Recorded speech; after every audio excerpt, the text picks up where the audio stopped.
Hi guys, welcome to the channel. My name is Raya and today I'm going to share with you one of my favorite summer recipes. Ito ay creamy and flavorful na potato salad. Super easy lang gawin. This is perfect for summer gatherings, barbecues, picnics, or kahit pang meal prep lang sa bahay or for work. First, we have to cook our potatoes. I like using golden potatoes or red potatoes because I really like the creamy texture pero may konting bite pa rin. Peel your potatoes and cut them into bite-sized pieces, then add them to a pot with water. At maglagay rin tayo dito ng salt. And then, let's bring it up to a boil over medium-high heat. This usually takes around 20 minutes yung pag-come up to a boil, so just keep an eye on it. And then when it starts boiling, lower the heat and let it simmer for about 15 to 20 minutes or until fork tender. Ayaw natin ng sobrang lambot dahil magiging mashed potato salad na tayo, okay? So once they're ready, i-drain lang natin ang potatoes and let them cool for about 5 to 10 minutes. I like to spread mine out on a baking sheet para mas mabilis siyang lumamig. Medyo maliit yung baking sheet ko, so yung iba, iniwan ko muna sa strainer. But may mga pagkakataon rin na hindi na ako gumagamit ng baking sheet. Iniwan ko na lang sa strainer mga 5 to 10 minutes lang to cool off.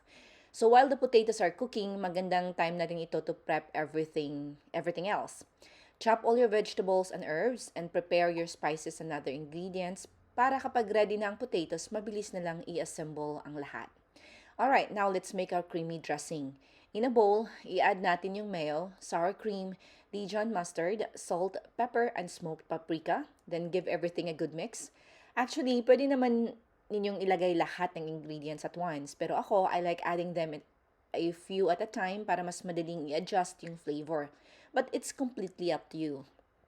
Next, we'll add some fresh lemon juice. You can use vinegar kung wala kayong lemon.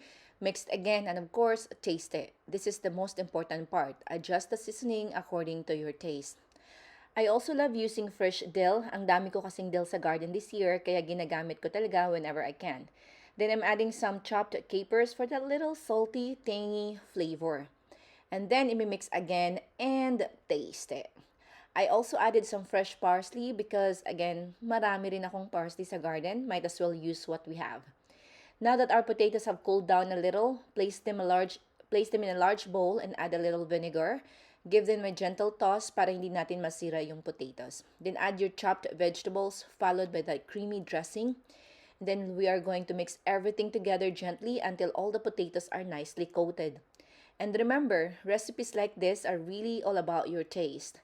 If you want more salt, more lemon, more dill, or even a little more mustard, go for it. Adjust it according to your taste kasi yun naman talaga sa cooking or mga ganitong klaseng recipe. You can serve this immediately, but personally, I think it's even better after chilling it in the fridge for about an hour. Mas nagmi-meld or mas nagmi-marry yung flavors and it's nice and cold. Perfect talaga for a hot summer day. This is also really good for meal prepping. For me, it's usually lasts around 5 days in the refrigerator. But of course, always check your food before eating. And that's it. A creamy, flavorful, and easy potato salad that's perfect for summer. Try this recipe and let me know what you think. And if you enjoyed this video, don't forget to like and subscribe. I'll see you guys again on the next one. And as always, you guys take care.